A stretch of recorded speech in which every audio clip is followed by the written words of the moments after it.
नमस्कार, स्वदेश न्यूज की खास पेशकश में आप सभी का स्वागत है। मैं हूं आपके साथ भागीरथ साहू। तो चौथे चरण में सुबह 7 बजे से 10 राज्यों में 96 सीटों पर मतदान हो रहा है। अगर मध्य प्रदेश की बात करें तो मध्य प्रदेश में सुबह 9 बजे तक अभी तक 14.97% वोटिंग हो चुकी है। तो मध्य प्रदेश में सुबह 9 बजे तक 14.97% वोटिंग हो चुकी है। बिहार में सुबह 9 बजे तक 10.18% वोटिंग। उत्तर प्रदेश में सुबह 9 बजे तक 11.67% वोटिंग। तो वहीं महाराष्ट्र में 6.45% वोटिंग हो चुकी है अभी तक है। तो आपको आंकड़े बता रहे हैं कि कौन कौन से राज्यों में कहां पर कितने प्रतिशत अभी तक सुबह 9 बजे तक वोटिंग हो चुकी है। उत्तर प्रदेश में सुबह 9 बजे तक 11.67% वोटिंग। महाराष्ट्र में सुबह 9 बजे तक 6.45% वोटिंग। तो एमपी में 9 बजे तक हमने आपको वोटिंग प्रतिशत बताया, जहां पर 14.97% अभी तक वोटिंग हो चुकी है। इंदौर में अगर बात करें तो 9 बजे तक 11.48% वोटिंग। तो वहीं अगर देवास की बात करें तो देवास का प्रतिशत भी आपको बता देते हैं, 16.79%। देवास में अभी तक 9 बजे तक वोटिंग हो चुकी है। उज्जैन में 9 बजे तक 16.80% वोटिंग संपन्न हो चुकी है। तो वहीं मंदसौर की अगर बात करें तो मंदसौर में 9 बजे तक 16.61% वोटिंग। रतलाम में 13.73% वोटिंग। धार में 9 बजे तक 15.61% वोटिंग। खरगौन में 9 बजे तक 15.35% वोटिंग। खंडवा में 9 बजे तक 14.68% वोटिंग। तो मध्य प्रदेश के चौथे चरण में चुनाव संपन्न हो जाएंगे और इसको लेकर मध्य प्रदेश में अगर बात करें 29 सीटें हैं। 29 सीटों में से चौथे चरण पर 8 सीटों पर वोटिंग हो रही है और आज आखिरी चरण में मध्य प्रदेश की सभी सीटों पर चुनाव संपन्न हो जाएंगे। और वोटिंग प्रतिशत भी हम आपको बता रहे हैं किन किन क्षेत्रों में कितना प्रतिशत अभी तक 9 बजे तक के आंकड़े हमारे पास आए, आपको इसकी जानकारी भी आपको बता रहे हैं। और इस वक्त हमारे साथ सीधे जुड़ गए हैं उज्जैन से हमारे सहयोगी विशाल दुबे। विशाल, उज्जैन में बाबा महाकाल का वहां नगरी है और जिस तरह से आज सुबह से मतदान है, हम लगातार अपने दर्शकों को बता रहे हैं। आप एक बूथ के सामने खड़े, हम देख रहे हैं पीछे एक बैनर भी बना हुआ है, मुझे लगता है शायद ये सेल्फी पॉइंट है। विस्तार से बताएं वहां पर किस तरह से वहां पर और खास इंतजाम किए गए चुनाव आयोग की तरफ से और लोगों में उत्साह भी किस तरह से दिखाई दे रहा है।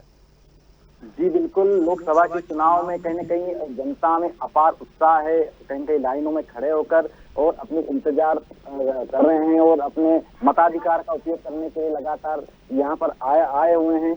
आप पीछे देख पा रहे होंगे, यह एक आदर्श जो बूथ बनाया गया है और यह मॉडल स्कूल उज्जैन का एक बूथ है। यहाँ पर 10 बूथ बनाए हैं वैसे, लेकिन ये आदर्श बूथ जो पीछे आपको दिखाई दे रहा होगा, यहाँ पर विभिन्न प्रकार की सभी आदर्श सुविधाएं यहाँ पर दी गई है। चिकित्सा सुविधा की बात कर ली जाए, इसके अलावा इसको सजाया गया है, पेड़ भी लगाए गए हैं। गर्मी वगैरह जो भी है, जिस तरह का मौसम है, उसको लेकर भी कई इंतजाम यहाँ पर किए गए हैं। पीठासीन अधिकारी भी यहाँ मौजूद है और कहीं न कहीं यहाँ पर सुबह से ही लगातार यहाँ पर अपने मतदान का उपयोग करने के लिए मतदाता आ रहे हैं। और अगर बात की जाए महाकाल की नगरी की, जैसे आपने बताया, तो सुबह से ही यहाँ के जो लोकसभा चुनाव के जो बीजेपी उम्मीदवार अनिल फिरोजा की बात की जाए, वो बाबा महाकाल मंदिर में पहुंचे थे, वहाँ उन्होंने दर्शन किए। साथ में ही कांग्रेस के उम्मीदवार परवा भी बाबा महाकाल मंदिर में गए थे, वहाँ उन्होंने भी दंडवत प्रणाम किया। बाद में सीएम डॉक्टर मोहन यादव परिवार सहित त्रिवेणी स्थित 8 नवंबर मतदान करवाने गए थे, वहाँ उन्होंने मतदान किया और सभी से अपील की कि आप सभी इस यज्ञ में अपनी आहुति जरूर दें। बिल्कुल विशाल, आप हमारे साथ बने रहिए। आप सीधे रुख करते हैं मंदसौर का, हमारे साथ जुड़ रहे हैं शुभम चौहान। शुभम, मंदसौर की अगर बात करें तो मंदसौर में किस तरह का नजारा है मत को लेकर, वहां पर जो जनता है किस तरह के उत्साह में दिखाई दे रही है अपने मतदान करते हुए? जी बिल्कुल भागीरथ जी, मैं बताना चाहूंगा कि लोकतंत्र के महापर्व अभी चौथे चरण का मतदान हो रहा है प्रदेश में और आज 9 सीटों पर मतदान होना है। वही हम इस वक्त खड़े हैं मंदसौर के पोलिंग बूथ और वही मेरे पीछे आप देख सकते हैं जो बड़ी संख्या में यहाँ पे जो मतदाता आए हुए हैं। यहाँ पे कुछ मतदाता है, हम इनसे भी बातचीत करेंगे कि यहाँ पे क्या वाकई में क्या ये रहेगा आपका मत का प्रयोग करें। सबको अपना मत का प्रयोग करना चाहिए। अच्छा, क्या मुद्दे वगैरह रहेंगे? मुद्दे वगैरह क्या खास इस बार मुद्दे? आप क्या सोच के और मतदान क्या सोचते हैं मतदान? क्या सोचते हैं आपके इस इलाके विकास वगैरह हुआ कुछ और मतलब तो मतदान के दौरान आप लोग क्या विकास क्या किस तरीके का विकास हो रहा ना? चलिए शुभम, आपको रुकना चाहेंगे, कुछ तस्वीरें आपकी तरफ से प्रॉपर नहीं आ पा रही, दोबारा आपसे संपर्क साधेंगे। तो अब रुक करेंगे, संवाददाता देवास से हमारे साथ जुड़ रहे हैं शाहिद खान। शायद देवास की अगर बात करें, देवास में हम देख रहे हैं आप पोलिंग बूथ में खड़े हुए हैं शायद, और पीछे मतदाता भी दिखाई दे रहे हैं जो अपनी बारी का इंतजार कर रहे हैं। किस तरह का उत्साह लोगों में, क्या कुछ खास इंतजाम चुनाव आयोग की तरफ से? जी बिल्कुल, मैं आपको बताना चाहूंगा कि इस वक्त जो मेरी मौजूदगी है वो देवास के 3 नंबर स्कूल में इस वक्त में मेरी मौजूदगी है। यहाँ पर सुबह 7 बजे से ही वोट डालने के लिए लोगों का तांता लग गया था, लंबी लंबी कतारें यहाँ पे जो है वोट डालने के लिए लगी। सबसे बड़ा पर्व मतदाता पर्व आज जो है कि मनाया जा रहा। 19 लाख से ज्यादा मतदाता जो है कि आज अपने मत का प्रयोग करेंगे और कैंडिडेट की हार जीत का फैसला करेंगे। आप देख सकते हैं मेरे पीछे जो है कि लंबी लंबी यहाँ पे कतारें लगी हुई है, यहाँ पे वोट डालने के लिए लोग यहाँ पर पहुंचे हैं। और मैं सीधे बात करता हूँ कि क्या उनके जो है कि मुद्दे रहने वाले हैं, किस तरह से जो है कि वोट करने के लिए यहाँ पे लोग पहुंचे हैं और जो है कि क्या कहने वाले हैं। सीधा बात करता हूँ, भैया क्या मुद्दा लेकर के जो है कि आप अब वोट करेंगे यहाँ पे? सबसे पहले तो मैं अपने वार्ड के हिसाब से नहीं, पूरे देश के हिसाब से बोलना चाहता हूँ कि जो मुद्दा है सबसे मामला, हर गांव जाके लाइट पानी की व्यवस्था फुल हो गई है और जो बची हुई जगह सड़कें हैं जो कहीं कहीं से नहीं बनी है, हालांकि अभी 90% बन चुकी है, जिसमें 10% जो काम बाकी है वो मेन मुद्दा हो गया। प्लस जो अपने वार्डों की नालियां वगैरह जो बारिश में फर्स्ट पहले पानी गिरता और उभराने लग जाती है, उन नालियों को लेकर एक मेन मुद्दा तो वो है। नहीं, राष्ट्र की बात करें तो मतलब किस राष्ट्र को देखते हो, किस उसमें मतदान कर रहे हैं? राष्ट्रीय हित में अगर वोट डालते हैं तो हमारा पहला मत बीजेपी में जाए। मैं तो शुरू से यही चाहता हूँ कि राष्ट्र के हित में। देखो और भी लोग हम सीधे उनसे बात करते हैं। दादा वोट डालने के लिए आप आए हैं, लंबे समय से आप यहाँ वोट डाल रहे होंगे और अब जो है कि क्या मुद्दा लेकर के यहाँ पहुंचे हैं, क्या मंशा रखते हैं वोट डालने से पहले, क्या होना चाहिए? वो मनाना चाहते हैं, बोलिए। संसार में विवाद हो, संस्थान विवाद होते हैं, हाँ ठीक है, तो बात भी तो होना चाहिए। और हमारे इधर गाड़ी नहीं आती, अच्छा कचरे की गाड़ी आती नहीं, हाँ कचरे भी खाने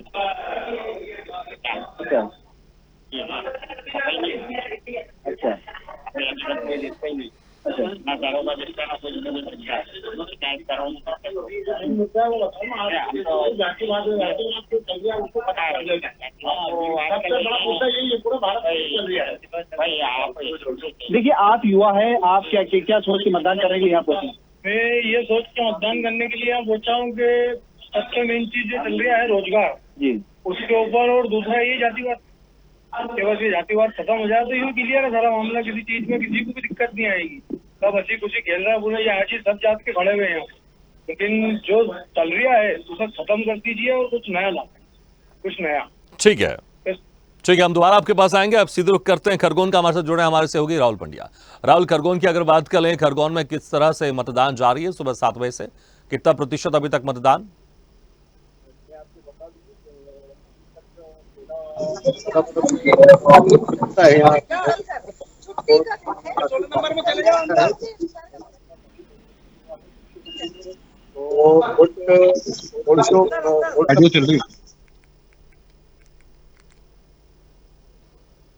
राहुल, थोड़ी सी आपकी आवाज नहीं आ पा रही है, हम दोबारा आपसे संपर्क साधने की कोशिश करेंगे।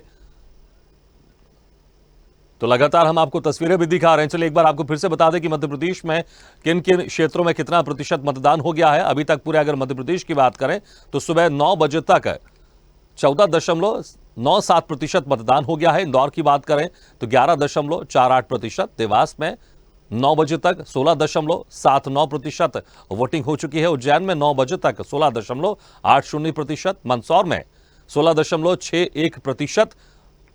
रतलाम में 13.73%। धार में 9 बजे तक 15.61%। खरगोन में 15.35%। खंडवा में 9 बजे तक 14.68%। चलिए एक बार फिर से रुक करते हैं खरगोन का। हमारे साथ फिर से जुड़ रहे हैं हमारे सहयोगी राहुल पंड्या। राहुल, उस वक्त आपकी बात कंप्लीट नहीं हो पाई। जी सर, मैं बता दूं यहाँ 8 सीटों पर अभी चुनाव होने वाला है। और अगर देखा जाए तो खरगोन अंचल में काफी धूप रहती है, काफी टेम्परेचर रहता है, कम से कम 42 से भी ऊपर होता है। लेकिन यहाँ मौसम का काफी परिवर्तन है, काफी ठंडा माहौल है, वोट का प्रतिशत बढ़ रहा है। अभी तक 9 बजे तक सर यहाँ 16% 16 प्लस मान लीजिए सर वोट परसेंट। जी, इस वक्त हम शायद देख पा रहे हैं आप पुलिस स्टेशन के सामने खड़े हुए हैं। सुरक्षा को लेकर क्या कुछ खास इंतजाम है इस बार? खास सुरक्षा के लिए तो काफी इंतजाम है यहाँ पर। पिंक, मेरे पीछे अगर आप देखोगे तो पिंक वोटिंग का ये किया हुआ है। यहाँ पानी की व्यवस्था, हवा की व्यवस्था, कूलर वगैरह, पंखे वगैरह लगे हुए हैं।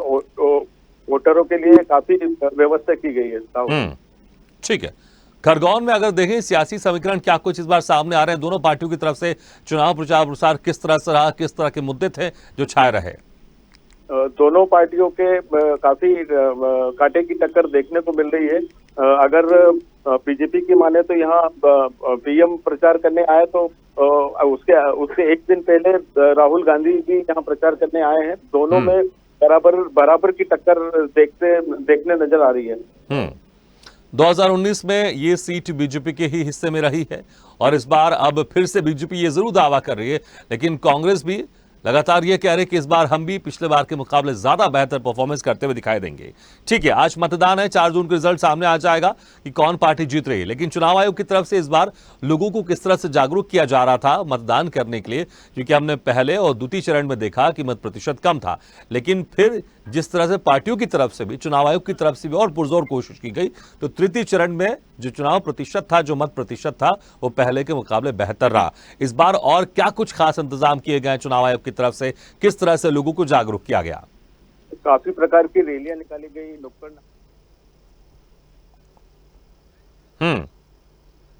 ठीक है राहुल, थोड़ी सी आवाज में समस्या हो गई, लेकिन जैसे आप कह रहे थे कि खासी रैलियां निकाली गई, चुनाव आयोग की तरफ से लोगों को जागरूक किया गया। चलिए अभी एक बार फिर से रुक करते हैं देवास का, हमारे साथ जुड़े हैं हमारे सहयोगी शाहिद खान। शाहिद, अगर देखिए कोशिश की जाती है चुनाव आयोग की तरफ से, एक जो मुख्य उनका एक एम होता है कि शांतिपूर्ण मतदान हो और ज्यादा से ज्यादा मतदान हो। इन दोनों चीजों को लेकर सुरक्षा का इंतजाम किस तरह से वहां पर खास तौर से, और ज्यादा से ज्यादा लोग मतदान करें, इसको लेकर किस तरह से चुनाव आयोग ने लोगों को जागरूक किया ताकि ज्यादा से ज्यादा लोग घर से बाहर निकलकर पोलिंग बूथ तक जगह और अपने मत का प्रयोग करें? देखिए भगीरथ, मैं बता दूं आपको, जिस वक्त यहाँ मेरी मौजूदगी 3 नंबर स्कूल में, अभी थोड़ी देर पहले ही यहाँ पर देवास के एसपी संपत उपाध्याय यहाँ पर पहुंचे सुरक्षा का जायजा लेने की। हमने उनसे बात की थी।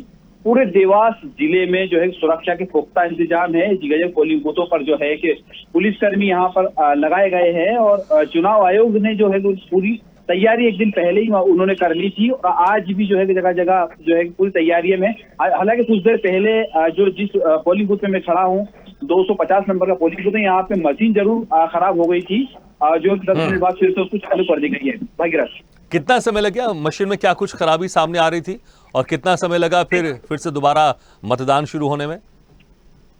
देखिए, हमारी टीम पहुंचने से पहले यहाँ पे मशीन जो है कि खराब हो गई थी, लेकिन 10 मिनट के बाद में बता दिया गया कि मशीन को जो है वापिस चालू कर दिया गया। वो मशीन चालू नहीं हो रही थी। भागीरथ, बिल्कुल। अगर देखिए, अगर 9 बजे तक जो देवास का आंकड़ा हमारे पास सामने आया वो है 16.79%। किस तरह से हम इस प्रतिशत को देखते हैं और क्या ये मान के चलें कि कितना प्रतिशत देवास में ये मत प्रतिशत हो सकता है अगर सुबह 9 बजे तक हमारे पास 16.79% आंकड़ा आया है मत का? तो देखिए कि 16% से ज्यादा यहाँ पर अभी से जो है मतदान हो चुका है और जो है कि 50% के आसपास जो है कि आंकड़ा बिल्कुल पहुंचेगा, क्योंकि यहाँ पे गर्मी का तापमान करीब 40% के आसपास कल भी था यहाँ पर और गर्मी की वजह से शायद हो सकता है कि यहाँ पे मतदान में कहीं ना कहीं कमी देखने को मिलेगी। लेकिन सुबह से यहाँ पे जो रश है, यहाँ पे जो है कि जनता में रश देखने को मिला सुबह 7 बजे से। ठंड की वजह से लोगों ने सोचा कि सुबह जल्दी से वोटिंग कर लें और वोटिंग के लिए सुबह जो है भीड़ लगी। अब जैसे दिन बढ़ता जा रहा है, गर्मियां जैसे जैसे बढ़ती जा रही है, वैसे वैसे कहीं ना कहीं जो है कि जनता भी यहाँ पे कम दिखाई दे रही है। बिल्कुल, गर्मी की बात करें, अभी मौसम का किस तरह का असर है? जी, मौसम का जो स्तर है, जैसे मैंने आपको बताया कि देवास में जो है कि मालवांचल का ये जो है कि जिला है, यहाँ पे गर्मी का जो पारा है 40 से 42 डिग्री तक के आसपास पहुंच जाता है भागीरथ। अभी दोपहर होते होते तकरीबन फिर भी 40 के आसपास पारा होगा। लोगों जो है घर से निकलने से पहले जो है कि गर्मी को देखेंगे, और हो सकता है कि दोपहर बाद जब ठंडा माहौल हो तो उस समय फिर लोगों ने बोटिंग करें। लेकिन फिलहाल तो अभी जो है कि यहाँ पे लोगों का तांता लगा हुआ है, लोग आ रहे हैं, और जैसे गर्मी बढ़ती जा रही है वैसे कहीं ना कहीं भीड़ कम होती नजर आ रही है। ठीक है, शायद गर्मी से बचने के लिए चुनाव आयोग की तरफ से पोलिंग बूथ में क्या कुछ खास इंतजाम किए गए? टेंट लगाए गए, पानी की व्यवस्था जिसका जिक्र कर रहे थे, वो व्यवस्था आप देख पा रहे हैं वहां पर? देखिए बिल्कुल भागीरथ, मैं बताना चाहूंगा आपको, जिस पोलिंग बूथ में मैं यहाँ पे खड़ा हूँ, करीब करीब यहाँ से भीड़ खत्म हो गई और चुनाव आयोग ने जो व्यवस्था कर रखी थी, सब व्यवस्था है यहाँ पे गर्मी को देखते हुए। ये मैं कैमरामैन से कहूंगा कि ये शॉट यहाँ पर दिखाएं, टेंट यहाँ पे लगे हुए हैं लोगों की राहत के लिए, ताकि यहाँ पे जो है कि अगर गर्मी बढ़ती धूप पड़ती है टेंट के नीचे वहाँ पे लोगों आके में खड़े हो जाएं। एक वो सामने टेंट जो लगा हुआ है, ये भी देखेंगे, कैमरामैन बताएंगे आपको कि ये जो टेंट है उनके लिए लगा गया है कि जो कि यहाँ पे धूप का जो प्रकोप है उससे बचने के लिए लगाएगा। जगह जगह यहाँ पे पानी की जो है केन यहाँ पे चुनाव आयोग की तरफ से रख दी गई, किसी पानी की अगर व्यवस्था होती है उसके लिए रख दी गई है। आगे जो है कि बीएलओ बैठे हुए हैं लोगों की मतदान पर्ची बनाने के लिए।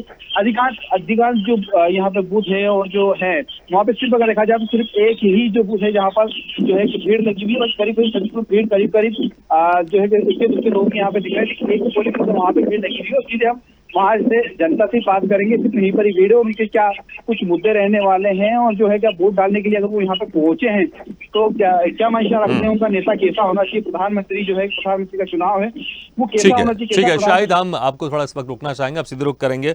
उज्जैन का हमारे साथ लगातार बने हुए वहां से हमारे संवाददाता विशाल दुबे। विशाल, उज्जैन में अभी कुछ समय पहले मध्य प्रदेश के मुख्यमंत्री डॉक्टर मोहन यादव भी उन्होंने मत का उपयोग किया, मतदान किया, और जिस तरह से लगातार हम तस्वीरें भी दिखा रहे हैं, आप पोलिंग बूथ के सामने खड़े हैं, पीछे एक सेल्फी पॉइंट भी है, और क्या कुछ चुनाव आयोग की तरफ से इस बार गर्मी से बचने के लिए जो लोग आ रहे हैं, बुजुर्ग आ रहे हैं, दिव्यांग आ रहे हैं, सहूलियत से आए वो और आकर अपने मत का प्रयोग कर सकें, और किस तरह से लोगों को जागरूक भी किया गया ताकि इस बार ज्यादा से ज्यादा लोग अपने घरों से बाहर निकले और अपने मत का प्रयोग करें? जी बिल्कुल, बताना चाहूंगा भागीरथ जी की जिस तरीके से लोकसभा चुनाव को लेकर जिला प्रशासन सहित निर्वाचन अधिकारी तमाम जुटे हुए थे, और कहीं न कहीं मत प्रतिशत बढ़ाया जाए इसको लेकर लगे हुए थे। विगत जो 2-3 जो कहीं न कहीं चुनाव हुए हैं उनमें कहीं न कहीं प्रतिशत जो कम रहा उसको लेकर लगातार प्रशासन का यही था कि चुनाव का प्रतिशत बढ़ाने के लिए प्रयास करें। बात की जाए यहाँ पर बुजुर्गों के लिए तो उनके लिए व्हील चेयर भी यहाँ पर उपलब्ध करवा दी गई है। साथ में आने जाने का जो मार्ग है गर्मी से बचने के लिए वहाँ पर टेंट लगाए गए हैं। साथ में पानी की कैंपर रखे हुए जगह जगह शुद्ध ठंडा पानी उनको मिल रहा है। साथ में अगर बात की जाए पूरे बूथ को सजाया गया है और गुब्बारों से, इसके अलावा विशेष करके 4-5 अलग अलग सेल्फी पॉइंट यहाँ पर लगाए गए हैं, और अक्सर देखा जाए अंदर की उसकी सजावट की गई है।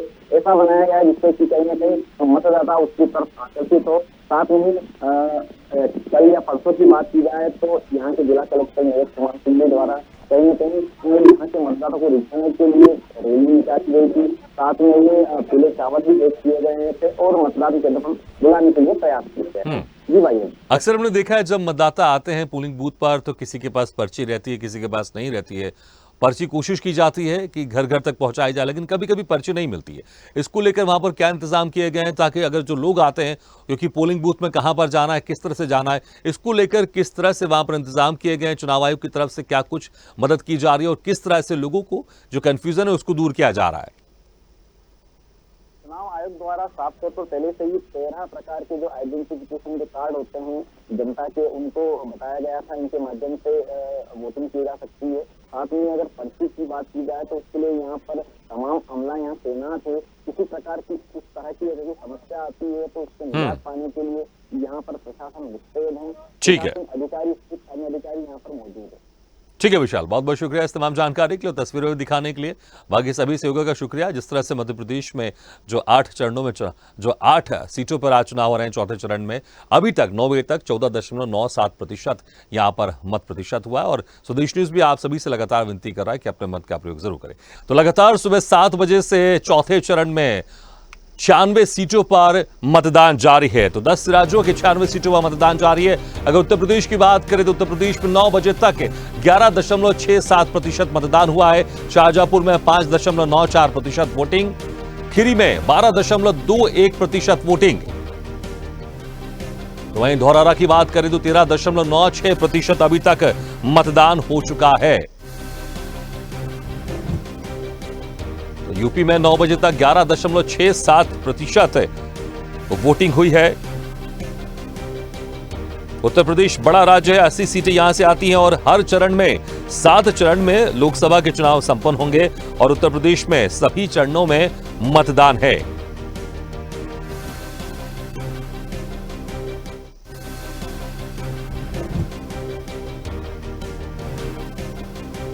तो आज चौथे चरण का मतदान सुबह 7 बजे से 10 राज्यों की 96 सीटों पर मतदान जारी है, जिसमें 1717 उम्मीदवार चुनावी मैदान में हैं।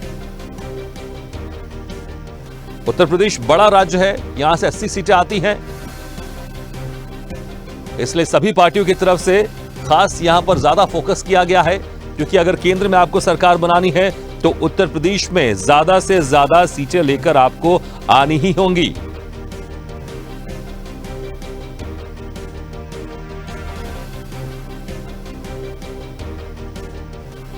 उत्तर प्रदेश में आज चौथे चरण में 13 सीटों पर मतदान हो रहा है और आपको बता दें, उम्मीदवार भी सीतापुर से भाजपा से राजेश वर्मा, कांग्रेस से राकेश राठौर, बीएसपी से महेंद्र यादव, हरदोई में भाजपा से जयप्रकाश रावत, सपा से उषा वर्मा, बीएसपी से भीमराव अंबेडकर, मिश्रिख में भाजपा से अशोक रावत, संगीता राजवंशी, उन्नाव में साक्षी महाराज, अनु टंडन और अशोक पांडे के बीच में चुनावी मुकाबला है। तो फर्रुखाबाद में मुकेश राजपूत, नवल किशोर शाक्य और बीएसपी से क्रांति पांडे के बीच में चुनावी मुकाबला। इटावा में रामशंकर कठेरिया, जितेंद्र दोहरे, सारिका सिंह, कन्नौज में सुब्रत पाठक, अखिलेश यादव, अकील अहमद पट्टा, कानपुर में रमेश अवस्थी, आलोक मिश्रा और कुलदीप भदौरिया के बीच में चुनावी जंग। अकबरपुर में देवेंद्र सिंह भोले, राजराम पाल, राजेश द्विवेदी, बहराइच में अरविंद गौड़, सपा से रमेश गौतम, ब्रजेश कुमार सोनकर बीएसपी से, तो शाहजहांपुर में अरुण कुमार सागर, ज्योत्सना गौंड और दूधराम वर्मा के बीच में मुकाबला। खिरी में अजय मिश्र टेनी, उत्कर्ष वर्मा और अंशय कालराज चुनावी मैदान में। तो सीट भी आपको बता रहे हैं कि कहां से कौन कौन से प्रत्याशी चुनावी मैदान में हैं। तो उत्तर प्रदेश में 80 सीटों पर सभी 7 चरणों में मतदान हो रहा है। चौथे चरण में 13 सीटों पर मतदान हो रहा है, जिसमें शाहजहांपुर, खिरी, धरोहरा, सीतापुर, हरदोई, मिश्रिख, उन्नाव, फर्रुखाबाद, इटावा, कन्नौज, कानपुर, अकबरपुर, बहराइच, इन 13 सीटों पर आज सुबह 7 बजे से उत्तर प्रदेश में मतदान हो रहा है। 2019 के अगर हम उत्तर प्रदेश के आंकड़ों की बात करें तो तकरीबन 62 सीटें यहां पर 80 में से बीजेपी के पास थी, बीएसपी के पास 10 सीटें और सपा के पास 5 सीटें थी। लेकिन इस बार बसपा अकेले चुनाव लड़ रही है। पिछली बार सपा और बसपा का गठबंधन था।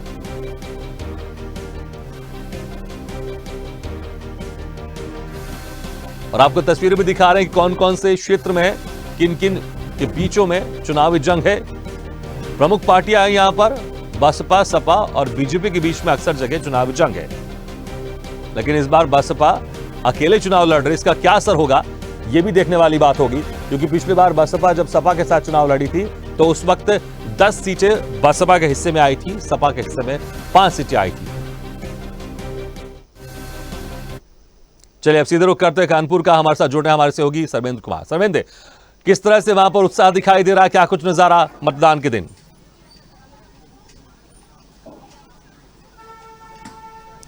जी, सुबह से ही लंबी लंबी कतारें यहाँ पर लग गई हैं और लोगों में खासा उत्साह दिखाई दे रहा है। जो चाहे बुजुर्ग हों, चाहे नौजवान हों, महिलाएं हों, सब वोट में बढ़ चढ़ के हिस्सा ले रहे हैं। और सुबह से अभी तक करीब 10% वोटिंग हो चुकी है कानपुर में। जी भगीरथ जी, बिल्कुल हम देख पा रहे हैं जहां पर पोलिंग बूथ में खड़े हैं, गेट को बड़ी खूबसूरत तरीके से गुब्बारों से सजाया गया है। और क्या कुछ खास इंतजाम किए गए चुनाव आयोग की तरफ से? यहाँ पर हर विधानसभा में एक जो है आदर्श बूथ बनाया गया है, सेल्फी पॉइंट भी रखे गए हैं। और यहाँ पर हर एक विधानसभा में एक पिंक बूथ भी बनाया गया है, जिसमें महिला मतदान कर्मी होंगे, जहाँ महिलाएं वोट कर सकेंगी। उसके साथ साथ हर विधानसभा में 2 युवा मैनेज बूथ और साथ ही साथ एक दिव्यांग बूथ की भी स्थापना की गई है हर विधानसभा में, जिसमें आसानी से लोग अपना मतदान कर सके। जी भगीरथ जी, बिल्कुल, वाकई बहुत ही खूबसूरत तरीके से मतदान केंद्र को सजाया गया है गुब्बारों के जरिए और सेल्फी पॉइंट भी बनाया गया है ताकि ज्यादा से ज्यादा लोग वहां पर आए और आकर्षित हों। और लगातार कोशिश की जा रही चुनाव आयोग की तरफ से कि क्योंकि प्रथम और द्वितीय चरण में जिस तरह से मत प्रतिशत कम रहा, उसके बाद लगातार चुनाव आयोग की तरफ से कोशिश की गई, पार्टियों की तरफ से भी कोशिश की गई और तृतीय चरण में हमने देखा मत प्रतिशत ज्यादा रहा। इस बार यही उम्मीद की जा रही कि चौथे चरण में मत प्रतिशत ज्यादा रहे। देखिए, इसको लेकर चुनाव आयोग की तरफ से तमाम प्रचार प्रसार तो किया गया था, लेकिन अगर हम बात कर लें पार्टियों की तरफ से प्रचार प्रसार कैसा रहा इस बार चौथे चरण को लेकर?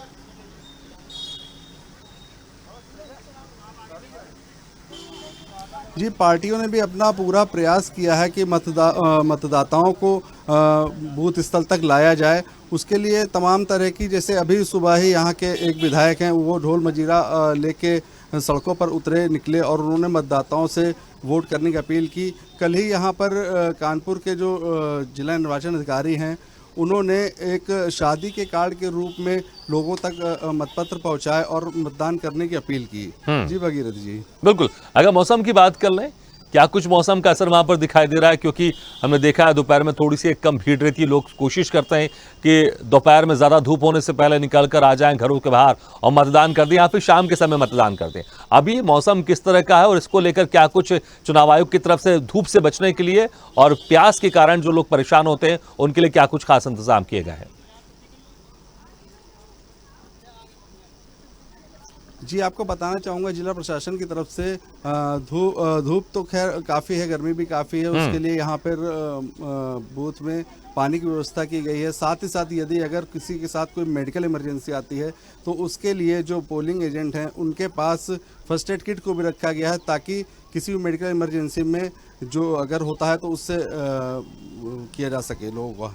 बिल्कुल, दिव्यांग और जो बुजुर्ग हैं और उनको लेकर साथ ही साथ सुबह से ही यहाँ पर चूंकि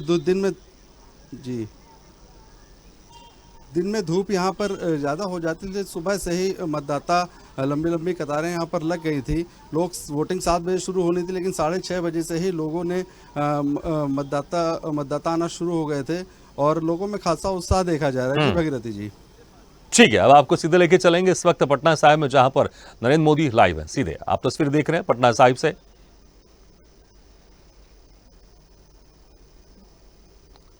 और आप देख सकते हैं कि वहां पर सेवा भी की, जो वहां पर लंगर में खाने बनते हैं वहां पर भी नरेंद्र मोदी ने अपनी सेवाएं दी और लंगर में अपने हाथों से खाना बांटते हुए सीधी तस्वीर भी आप देख सकते हैं। ये उस वक्त की तस्वीर है जब प्रधानमंत्री नरेंद्र मोदी पटना साहिब पहुंचे, गुरुद्वारे में मत्था टेका और वहां पर लंगर में जो श्रद्धालु वहां पर पहुंचे थे उनको खाना बांटते हुए, उनको प्रसाद बांटते हुए प्रधानमंत्री नरेंद्र मोदी।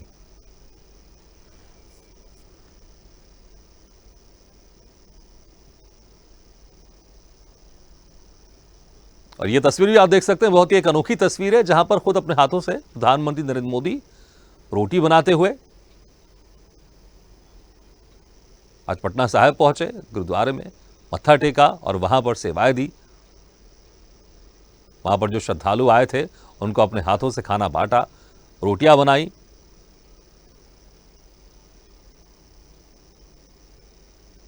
ये तस्वीर आप देख रहे हैं प्रधानमंत्री नरेंद्र मोदी की। और वहां पर जो मौजूद श्रद्धालु थे उनसे मुलाकात भी करते हुए और कुछ लोगों ने उनको चित्र भी भेंट की।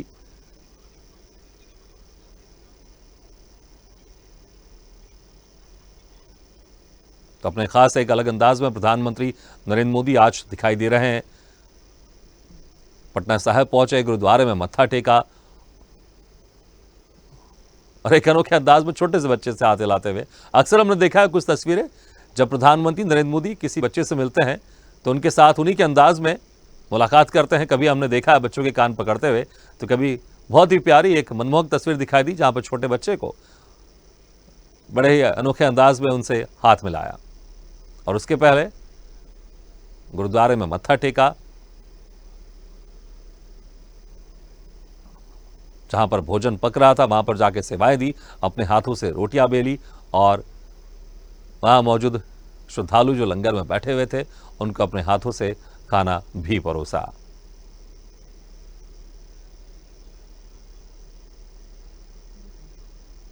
और सिर पर पगड़ी भी बांधी हुई है।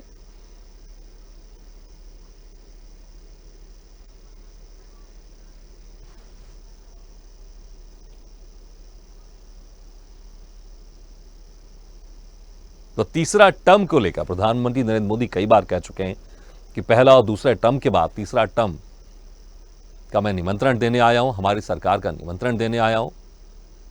चुनावी मुद्दे लगातार जब से चुनाव आयोग की तरफ से तारीखों का ऐलान किया गया, एक के बाद एक जनसभाएं, रोड शो किया जा रहा है प्रधानमंत्री नरेंद्र मोदी की तरफ से।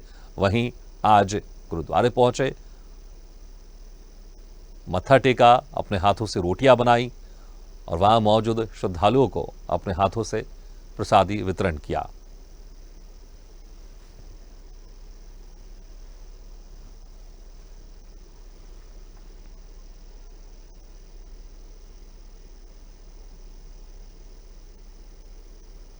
हालांकि पंजाब में अगर बात करें, खास तौर से जहां पर एक बहुत बड़ा वर्ग सिख समुदाय का रहता है, वहां पर बीजेपी इतनी मजबूत स्थिति में तो नहीं है, लेकिन बहुत समय तक अकाली दल के साथ वहां पर अपनी सरकार बनाई बीजेपी ने। लेकिन इस वक्त 2024 के लोकसभा चुनाव में बीजेपी अकेले अपने दम पर पंजाब में चुनाव लड़ रही है।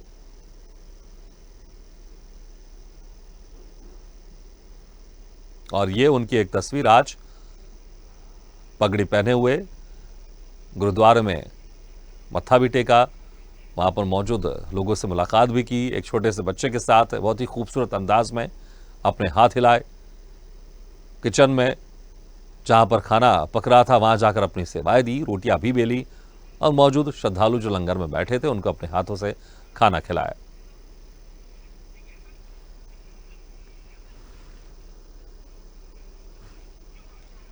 तो पटना साहिब की तस्वीर आपको दिखा रहे हैं।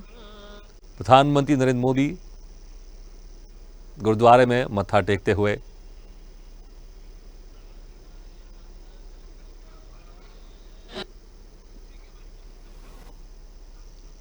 सिर में भगवा कलर की पगड़ी भी पहनी हुई है प्रधानमंत्री नरेंद्र मोदी ने। और एक अलग तस्वीर भी जहां पर खुद अपने हाथों से प्रसादी की बाल्टी लिए हुए और जो लंगर में वहां पर मौजूद श्रद्धालु उनको अपने हाथों से प्रसादी बांटते हुए।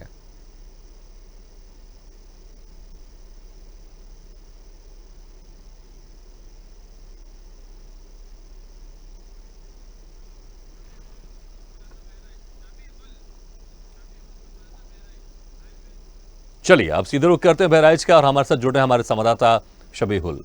शबी, अगर बहराइच की बात करें, क्या कुछ वहां पर इस वक्त नजारा है मतदान को लेकर?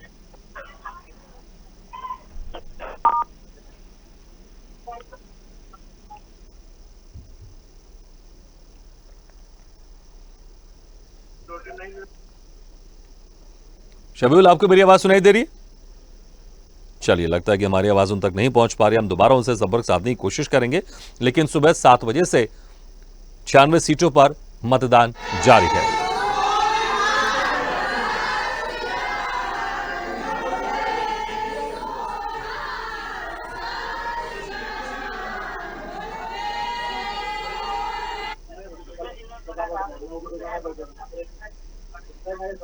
चलिए एक बार फिर से रुक करते हैं बहराइच का। हमारे साथ जुड़े हमारे संवाददाता शबीहुल। शबीहुल, आपको मेरी आवाज सुनाई दे रही है? तो जानना चाहेंगे क्या कुछ यहाँ पर तस्वीरें सामने आ रही है, किस तरह का नजारा है? मतदान के दिन आज चौथे चरण का मतदान चल रहा है।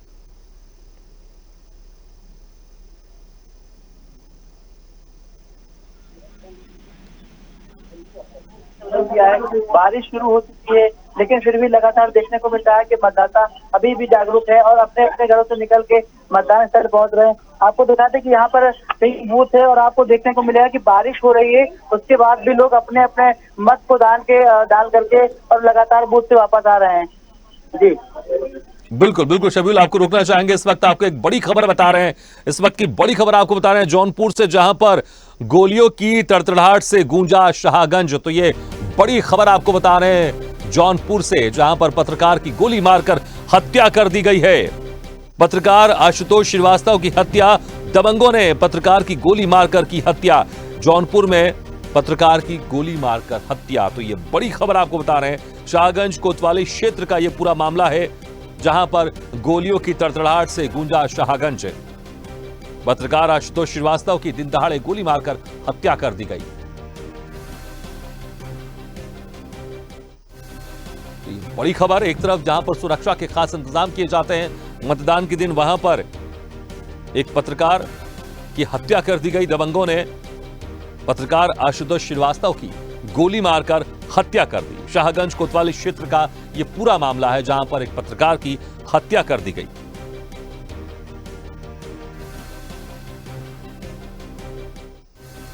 तो जौनपुर से आपकी बड़ी खबर बता रहे हैं, जहां पर दबंगों ने पत्रकार की गोली मारकर हत्या कर दी। पत्रकार आशुतोष श्रीवास्तव की हत्या दबंगों द्वारा कर दी गई। शाहगंज कोतवाली थाना क्षेत्र का यह पूरा मामला है। तो 10 राज्यों के 96 सीटों पर लोकसभा चुनाव हो रहे हैं। सुरक्षा के खास इंतजाम किए जाते हैं ताकि कहीं पर किसी तरह की कोई गड़बड़ी नहीं हो। लेकिन इस बीच ये एक बड़ी और दुखद खबर, जहां पर पत्रकार आशुतोष श्रीवास्तव की दबंगों ने गोली मारकर हत्या कर दी।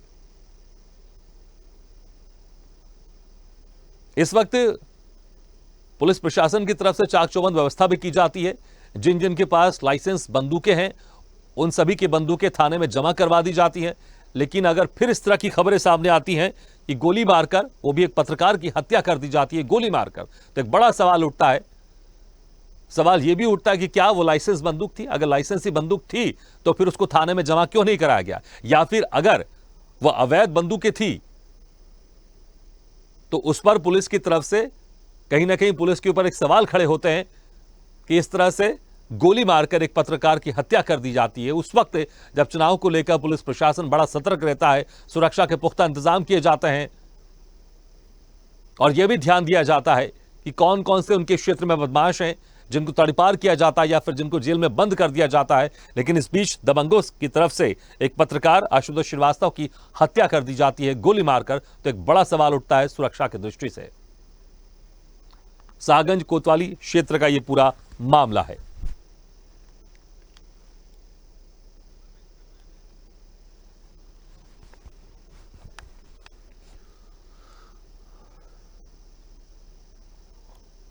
तो दबंगों की तरफ से पत्रकार को गोली मारकर उनकी हत्या कर दी गई। शाहगंज कोतवाली क्षेत्र का यह पूरा मामला है।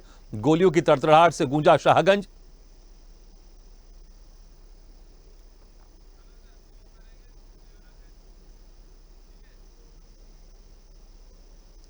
तो पुलिस प्रशासन की तरफ से यही कोशिश की जाती है कि शांतिपूर्ण मतदान हो और किसी तरह की इस तरह की घटनाएं नहीं हो। लेकिन चुनाव के बीच में इस तरह की घटनाएं सामने आना, सुरक्षा के ऊपर भी कहीं ना कहीं सवाल खड़े होते हैं। और यहां पर दबंगों की तरफ से एक पत्रकार आशुतोष श्रीवास्तव की हत्या कर दी गई।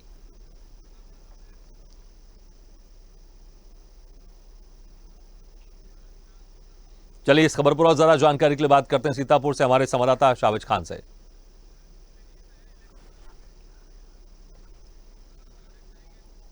चलिए, तो ये बड़ी खबर के बाद आप सीधे रुख करते हैं हम चुनाव से जुड़ी खबरों को लेकर और रुख करते हैं सीतापुर का। हमारे साथ जुड़ रहे हैं वहां से हमारे संवाददाता शावेज खान। शावेज, अगर बात करें जिस तरह से अभी, हालांकि अभी एक बड़ी खबर भी बता रहे थे हम, जहां पर शाहगंज में वहां पर एक दबंग ने पत्रकार की हत्या कर दी।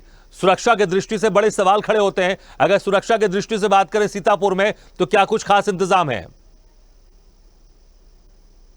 भगीरथ जी, आपको बता दें कि सीतापुर में सुरक्षा व्यवस्था के खास इंतजाम है।